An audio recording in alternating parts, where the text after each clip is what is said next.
Good morning student. कल हमने BA part third year में अरस्तु के न्याय संबंधी विचारों के बारे में अध्ययन किया था। आज हम अरस्तु में उनके नागरिकता संबंधी विचार हैं, इनका अध्ययन करेंगे कि अरस्तु ने नागरिकता के संबंध में किस प्रकार के विचार प्रस्तुत किए हैं। अरस्तु ने नागरिकता की कोई स्पष्ट परिभाषा नहीं दी है, अपितु नागरिकता की जो परिभाषा है वो राज्य की परिभाषा से उदित होती है। यहाँ जो अरस्तु हैं वो ये कहते हैं कि राज्य क्या है, क्योंकि उन्होंने नागरिकता की तो परिभाषा दी नहीं और राज्य है उसको उन्होंने यहाँ स्पष्ट किया है कि राज्य क्या है। तो फिर यहाँ अरस्तु ये कहते हैं कि राज्य विभिन्न समुदायों से निर्मित संस्था है।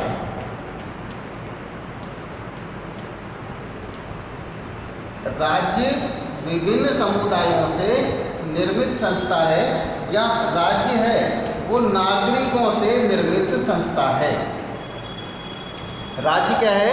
नागरिकों से निर्मित संस्था है, अर्थात जो नागरिक होते हैं वो इस राज्य का निर्माण करते हैं और राज्य रूपी संस्था का निर्माण नागरिकों के माध्यम से किया जाता है। अब बात फिर यही आती है, यहाँ पे उन्होंने नागरिकता की जो परिभाषा है उसको शुरुआत में नहीं दिया या प्रयत्न भी नहीं किया देने का, और उन्होंने जो राज्य की परिभाषा है इसको उन्होंने स्पष्ट करना चाहा और ये कह दिया कि नागरिकों से निर्मित संस्था है। तो फिर अब ये बात आती है कि नागरिक कौन है, नागरिक कौन है? तो यहाँ पर अरस्तु हैं, उन्होंने नागरिकता की नकारात्मक जो परिभाषा है उसको देते हुए यहाँ 4 प्रकार की जो दशाएं हैं वो बताई हैं। सबसे पहले तो उन्होंने ये कहा है कि नागरिक कौन नहीं है। ये नागरिक कौन है इस चीज़ को तो हम बाद में देखेंगे, पहले अरस्तु ने ये स्पष्ट किया है कि नागरिक कौन नहीं है। और जब हम नागरिक कौन नहीं है इसको देखेंगे कि ये नागरिक नहीं है, ये श्रेणी के लोग नागरिक नहीं होते हैं, तो जो शेष बच जाते हैं वो क्या होते हैं? नागरिक होते हैं। तो हम यहाँ सबसे पहले ये देखेंगे कि नागरिक कौन नहीं है। सबसे पहली बात जो उन्होंने कही है कि नागरिक कौन नहीं है, ये कहा है उन्होंने कि राज्य के किसी स्थान विशेष में निवास करने वाले लोग नागरिक नहीं होते हैं। राज्य में किसी स्थान विशेष में निवास करने वाले जो लोग होते हैं वो नागरिक नहीं होते हैं, क्योंकि अरस्तु ने इस बात को माना है कि स्त्री, दास, बच्चे और विदेशी इनको भी राज्य में रहने की सहूलियतें प्रदान कर दी जाती हैं, तो ये नागरिकता की श्रेणी में नहीं आते हैं, अर्थात उनको अरस्तु ने नागरिक नहीं माना है। दूसरी वाली जो बात बताई है उन्होंने कि नागरिक कौन नहीं है, इसमें उन्होंने कहा है कि अगर किसी पर अभियोग चलाने का अधिकार किसी को मिल जाता है, अगर किसी व्यक्ति को किसी दूसरे पर अभियोग चलाने का अधिकार मिल जाता है तो वो भी नागरिक नहीं होते हैं, क्योंकि अरस्तु ये कहते हैं कि विभिन्न प्रकार की संधियों के द्वारा ये जो अधिकार होता है वो विदेशियों को भी प्राप्त हो जाता है। अर्थात जो विदेशी होते हैं उनको ये अधिकार मिल जाता है कि आप दूसरे राज्य के जो व्यक्ति हैं उनके ऊपर कोई मुकदमा चला सकते हैं, अभियोग चला सकते हैं, और मान लो वो दूसरे राज्य का व्यक्ति किसी सामने वाले राज्य में आए तो वो वहाँ का नागरिक नहीं होता है, क्योंकि वो तो पहले जो राज्य होता है ना उसी का नागरिक होता है, तो उसको भी उन्होंने नागरिकता की श्रेणी में नहीं लिया है। तीसरी जो बात बताई है उन्होंने कि नागरिक कौन नहीं है, इसमें उन्होंने कहा है कि जिसके माता पिता विदेशी होते हैं, जिसके माता पिता विदेशी होते हैं वो भी नागरिक नहीं है। अर्थात संतान एक राज्य में हैं लेकिन उनके माता पिता किसी दूसरे राज्य में निवास करते हो या वहाँ पे उन्होंने जन्म लिया हो और फिर वो किसी दूसरे राज्य में रहने लग जाएं तो उनको भी अरस्तु है उसने नागरिक नहीं माना है। और चौथी वाली बात उन्होंने बताई है कि अगर किसी व्यक्ति को निष्कासित कर दिया जाता है, राज्य से किसी व्यक्ति को निष्कासित कर दिया जाता है तो वो भी उस राज्य का नागरिक नहीं होता है। और अगर किसी व्यक्ति को मताधिकार से वंचित कर दिया जाता है तो भी वो उस राज्य का नागरिक नहीं होता है। यानी कि चौथी वाली जो उनकी बात है उसमें उन्होंने ये कह दिया कि अगर कोई व्यक्ति राज्य से निष्कासित हो जाता है या मताधिकार से वंचित हो जाता है तो उसको भी नागरिकता की श्रेणी में नहीं रखा जा सकता। पांचवी वाली जो बात उन्होंने कही है कि जिस राज्य में दास होते हैं, जिस राज्य में श्रमिक होते हैं, तो श्रमिक और दासों को भी नागरिकता की श्रेणी में नहीं रखा जा सकता। तो 5 प्रकार की जो कैटेगरी हैं उन्होंने यहाँ स्पष्ट कर दी। सबसे पहली बात अपन वापस देखते हैं कि राज्य के किसी स्थान विशेष में निवास करने वाला कोई व्यक्ति होता है, चाहे वो विदेशी भी हो सकता है, बच्चे भी हो सकते हैं, स्त्री भी होते हैं, तो उनको अरस्तु ने नागरिक नहीं माने। दूसरा कि किसी दूसरे राज्य के व्यक्ति को किसी अन्य राज्य के व्यक्ति पर अभियोग चलाने का अधिकार मिल जाता है तो वो भी नागरिक नहीं होता है। तीसरी बात उन्होंने बताई है कि जिनके माता पिता विदेश में निवास करते हैं वो भी नागरिक नहीं होते हैं। चौथी बात उन्होंने बताई है कि जिनको निष्कासित कर दिया जाता है, मताधिकार से वंचित कर दिया जाता है, वो भी नागरिक नहीं होते हैं। और पांचवी वाली बात उन्होंने बताई है कि जो श्रमिक होते हैं और दास होते हैं उनको भी नागरिकता की श्रेणी में नहीं रखा जा सकता। तो ये नागरिक नहीं है। इसके बाद में अब दूसरी बात आती है तो फिर नागरिक कौन है। तब यहाँ जो अरस्तु हैं वो इस बात को कहते हैं कि जिन व्यक्तियों को न्यायिक कार्य में भाग लेने का अधिकार होता है, यानी कि जो न्यायिक कार्यों को करते हैं या न्यायिक कार्यों में भाग लेने का अधिकार होता है या व्यवस्थापन संबंधी कार्यों को करते हैं और उनको व्यवस्थापिका सदस्य रूप में भाग लेने का अधिकार मिलता है तो उनको उन्होंने अरस्तु ने नागरिकता की श्रेणी में लिया है। अर्थात जो व्यक्ति एक राज्य में न्यायिक कार्यों में भाग लेता है, व्यवस्थापन कार्यों में भाग लेता है, वो न्यायिक श्रेणी में वो नागरिकता की श्रेणी में आता है। अर्थात 2 प्रकार के कार्य जो व्यक्ति करता है वो ही नागरिक होता है। तो यहाँ पर उन्होंने इनको नागरिक बताया है।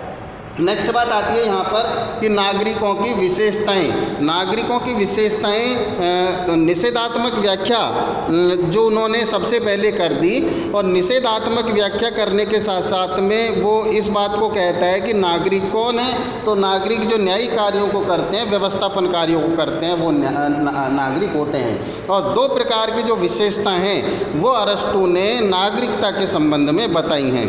एक तो सबसे पहली जो विशेषता वो बताई है कि नागरिक किसी भी राज्य का क्रियाशील सदस्य होता है, अर्थात वो एक्टिव होता है और राज्य की न्यायिक जो गतिविधियां होती हैं या न्यायिक प्रशासन का कार्य होता है या सार्वजनिक कार्य होता है उनमें वो पार्टिसिपेट होता है। अर्थात वो व्यक्ति सक्रिय होना चाहिए और न्यायिक प्रशासनिक कार्यों को करता हुआ दिखाई देना चाहिए।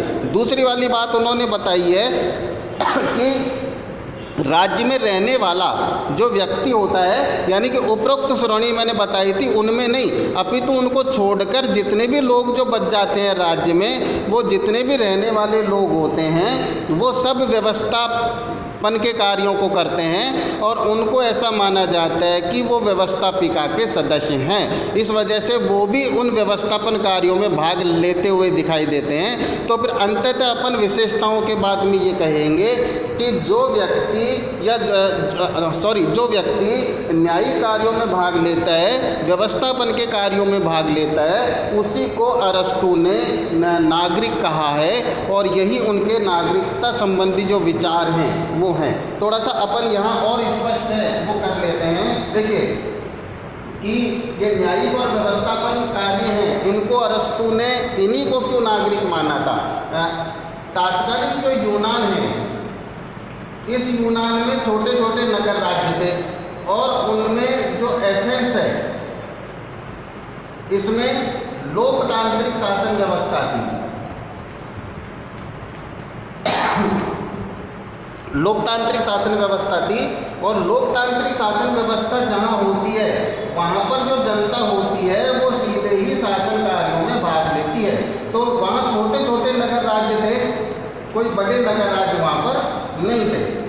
इस वजह से ये संभव भी था कि वहाँ पर रहने वाले जो लोग होते थे वो उन छोटे छोटे नगर राज्यों में सहभागिता करते थे, उनके न्यायिक कार्यों में भी भाग लेते थे, उनके व्यवस्थापन कार्यों में भी भाग लेते थे। जो न्यायिक कार्यों में भाग लेने वाले लोग होते थे वो तो जनता के द्वारा समय समय पर निर्वाचित किए जाते थे और वो न्यायिक कार्यों को करते थे, और जो व्यवस्थापन कार्यों को करने वाले होते थे वो सभी व्यवस्थापिका के सदस्य होते थे।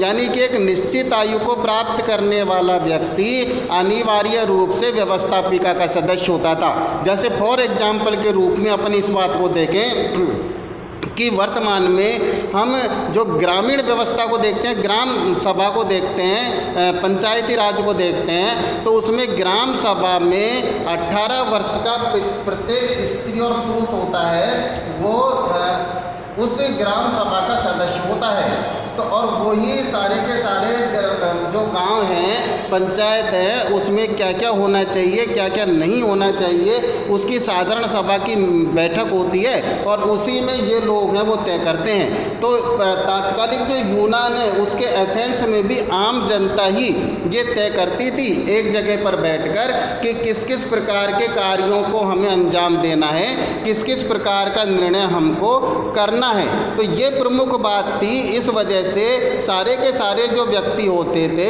वो उन व्यवस्थापन कार्यों में भाग लेते थे। वो लोग होते थे जो इस प्रकार नागरिक कौन नहीं है, यानी कि उसमें विदेशी नहीं होते थे, उसमें दास नहीं होते थे, उसमें श्रमिक नहीं होते थे, उसमें बच्चे नहीं होते थे, उसमें जो विदेशी माता पिता हैं उनकी संतानें नहीं होती थी। इनको तो छोड़ दिया जाता था और बाकी के जो सदस्य होते थे उनको उस व्यवस्थापिका की साधारण सभा में भाग लेने का अधिकार होता था। तो इस रूप में समस्त राजनीतिक सर्वोच्च शक्ति है वो आम जनता में ही निवास करती थी। इस वजह से उनको नागरिक माना जाता था और वो सभी व्यवस्थापन कार्यों को करते हुए दिखाई देते थे। इस रूप में अरस्तु हैं, उन्होंने यहाँ पर ये कहा है कि ऐसे जो व्यक्ति होते हैं जो न्यायिक कार्यों में, व्यवस्थापन कार्यों में भाग लेते हैं, उन्हीं को हम नागरिकता की संज्ञा प्रदान कर सकते हैं। क्योंकि यहाँ जो कुछ ऐसे लोग होते हैं जो तो शासन कार्यों को संभालते हैं और कुछ ऐसे लोग होते हैं जो पूरी तरीके से शासित होते हैं। जो शासक होते हैं, जो शासन कार्यों को संभालते हैं, उनको अवकाश नहीं मिलता। अवकाश से तात्पर्य यहाँ स्पष्ट ये कर दिया कि उनको किसी प्रकार की कोई छुट्टी नहीं मिलती और वो जिम्मेदार और उत्तरदायी लोग होते हैं। इस वजह से शासन कार्यों को संभालने वाले वही लोग होते हैं। अतः उन्होंने इसी प्रकार की श्रेणी में ऐसे लोगों को लिया था जो उस साधारण सभा की बैठक में भाग लें और वही किसी प्रकार के निर्णयों को कर सकें। तो इस रूप में उन्होंने यहाँ पर जो नागरिक है उसकी परिभाषा है उसको स्पष्ट किया था। अब आप समझ गए होंगे कि अरस्तु ने जो नागरिक है वो किन को माना है। यहाँ पर अरस्तु के जो नागरिकता संबंधी विचार हैं इनकी कुछ आलोचना भी हुई है और उन आलोचनाओं को भी हम देखेंगे कि किस प्रकार की जो आलोचनाएं हैं वो इस नागरिकता संबंधी विचार हैं उनके संदर्भ में की गई है। पहली वाली जो आलोचना है उसमें ये कहा गया है कि अरस्तु का जो ये विचार है वो अभिजात तंत्रीय है, यानी कि अनुदारवादी है, अभिजात तंत्रीय है और ये छोटे राज्यों पर ही लागू हो सकता है क्योंकि नगर राज्य छोटे छोटे थे, इस वजह से उन पर लागू हो सकता है। बाकी वर्तमान राज्यों पर तो ये नागरिकता का सिद्धांत लागू नहीं होता है। यानी कि हम स्त्रियों को नहीं छोड़ सकते यहाँ पर, उन्होंने तो स्त्रियों को भी छोड़ दिया। हम श्रमिकों को नहीं छोड़ते, हम यहाँ जो दास कैटेगरी के लोग हैं उनको नहीं छोड़ते क्योंकि लोकतांत्रिक जो बड़े राज्य होते हैं हैं उसमें तो समानता का अधिकार होता है और सभी को बराबर से नागरिक माना जाता है। तो ये वर्तमान लोकतांत्रिक राज्यों में नागरिकता संबंधी विचार है वो लागू नहीं होता, क्योंकि यहाँ तो प्रतिनिधियात्मक शासन होता है। जनता अपने प्रतिनिधियों को चुनती है और वो प्रतिनिधि जनता के ऊपर ही क्या करते हैं, शासन करते हैं। दूसरी जो बात है यहाँ पर बताई है कि अरस्तु ने नागरिकों और अनागरिकों में किसी प्रकार का भेद नहीं किया है, अर्थात उन्होंने स्पष्ट कर दिया कि अनागरिकों को राज्य का सदस्य नहीं माना जाएगा। और फिर अनागरिक उन्होंने ऐसी कैटेगरी को बता दिया जो आज के वर्तमान राज्यों में मना ही नहीं किया जा सकता कि इनको राज्य का नागरिक नहीं माना जाएगा, क्योंकि आज वर्तमान संदर्भ में तो सभी जो लोग हैं उनको राज्य का नागरिक माना जाता है। तीसरी जो बात है वो उन्होंने इसके संबंध में कही है कि एक नागरिक जो होता है वो न्यायिक कार्यों को करता है और विधायी कार्यों को करता है। तो एक नागरिक भी है और वो न्यायाधीश भी है और वो न्यायिक कार्यों को संपन्न करने वाला भी है। तो एक ही व्यक्ति न्यायिक कार्यों को भी कर रहा है, विधायी कार्यों को भी कर रहा है, तो उस एक व्यक्ति के पास में न्यायिक और विधायी शक्ति आ जाएंगी तो वो बहुत ज़्यादा शक्तिशाली हो जाएगा।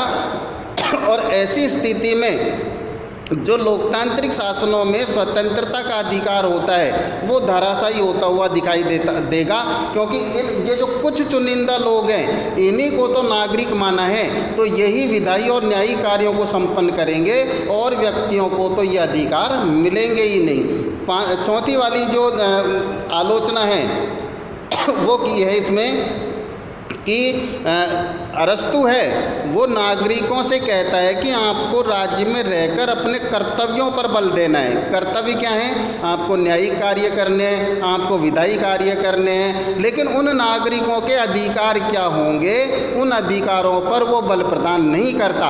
अतः यहाँ पे हम ये कहेंगे कि कर्तव्यों पर ही बल प्रदान कर दिया है, नागरिकों के अधिकारों पर बल प्रदान नहीं किया है। नेक्स्ट वाली जो आलोचना आती है वो आती है इसमें कि अपने विचारों से राज्यों में कई प्रकार के जो वर्ग हैं वो उन्होंने बना दिए हैं, अर्थात स्त्री भी है, बच्चे भी है, विदेशी भी हैं, दास भी हैं, श्रमिक भी हैं, बहुत सारे जो वर्ग हैं उन्होंने अपने विचारों के अंतर्गत ही बना दिए हैं इसमें। अब यहाँ पर ये बात आ जाती है कि राज्य की जो आंतरिक स्थिति है अगर उसमें इसी प्रकार का वर्ग विभाजन कर दिया जाएगा तो एक वर्ग अगर किसी प्रकार के काम को करेगा तो दूसरे वर्ग में असंतोष उत्पन्न होगा और उस राज्य में शांति स्थापित नहीं हो पाएगी।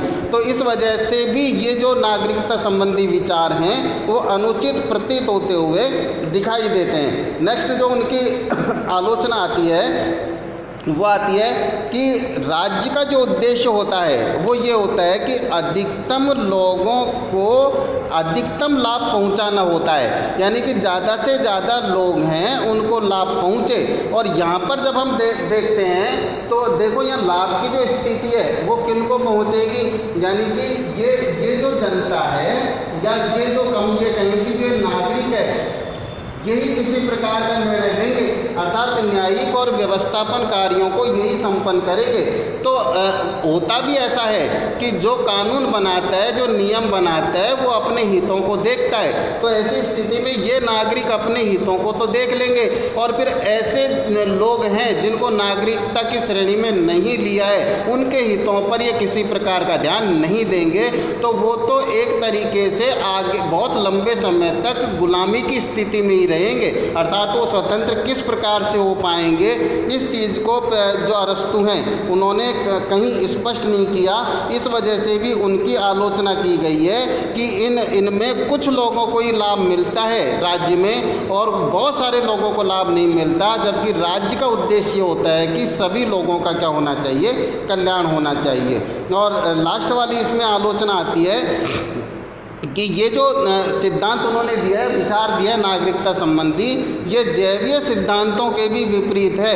अर्थात राज्य व्यक्ति व समुदायों से मिलकर बना है, और फिर जब राज्य विभिन्न व्यक्तियों से, समुदायों से मिलकर बना है, तो राज्य में तो रहने वाले विभिन्न प्रकार के समुदाय होते हैं, विभिन्न प्रकार के व्यक्ति होते हैं। तो बहुत सारे व्यक्तियों को तो नागरिक न मानना और बहुत कम व्यक्तियों को नागरिक मान लेना, ये पूरी तरीके से अनुचित है। और सारे समुदायों से जब राज्य का निर्माण होता है तो सारे समुदायों को ही राज्य की गतिविधियों में भाग लेने का अधिकार मिलना चाहिए। लेकिन यहाँ केवल नागरिकों को ही गतिविधियों में भाग लेने का अधिकार मिलता है, अन्यों को गतिविधियों में भाग लेने का अधिकार नहीं मिलता है। इस वजह से उनका जो नागरिकता संबंधी विचार है वो शून्य प्रतीत होता हुआ दिखाई देता है। इस रूपों में अरस्तु के जो नागरिकता संबंधी विचार हैं उनकी आलोचना हुई है। हमने देखा कि अरस्तु के जो नागरिकता संबंधी विचार हैं उनमें वो सबसे पहले